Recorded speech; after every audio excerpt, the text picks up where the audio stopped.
वाढता उन्हाळा लक्षात घेता रेल्वे स्थानकावर येणारे प्रवासी तसेच स्थानकावर थांबणाऱ्या गाड्यांमधील प्रवाशांना थंडगार पाणी तेही मोफत मिळणार आहे। सोलापुरातील केतन वोरा मित्र परिवाराने हा उपक्रम राबवलाय। रेल्वे स्थानकावर गाडी थांबली तर प्रवासी उतरतो तो केवळ पाण्याची बाटली घेण्यासाठी। आता प्रवाशांना उतरल्यावर लगेच समोर पाण्याचे जार दिसणार असून त्यात थंडगार पाणी मिळणार आहे। 1 मे महाराष्ट्र दिनाचे औचित्य साधून या मोफत पेयजल सेवेचा शुभारंभ वरिष्ठ उपमहानिरीक्षक योगेश पाटील यांच्या हस्ते करण्यात आला। त्यांनी स्वतः या जार मधील पाणी पिऊन हा शुभारंभ केला। यावेळी उपमहानिरीक्षक योगेश पाटील यांनी या उपक्रमाबद्दल वोरा मित्र परिवाराचे अभिनंदन केले। यावेळी स्टेशन मॅनेजर मीना, अतुल लोकरे, व्यावसायिक कार्यालयातील पांडा, नंदकिशोर आसावा, निलेश आसावा, केतन वोरा, सामाजिक कार्यकर्त्या चंद्रिका चौहान यांच्यासह इतर मान्यवर उपस्थित होते।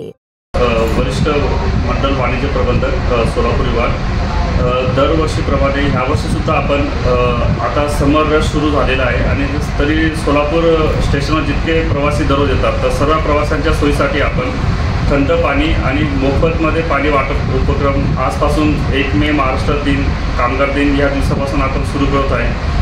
थंड पाणी वाटपासाठी आपल्याला जे सहकार्य केलेलं आहे ते आहे केतनभाई मित्र परिवार यांनी हे सहकार्य केलेलं आहे। दररोज ते मोफतमध्ये स्टेशनला पाणी पुरवठा करणार असून तर त्याचा फायदा जास्त प्रवाशांनी घ्यावा हे रेल्वे प्रशासनातर्फे आवाहन करण्यात येत आहे। थँक्यू।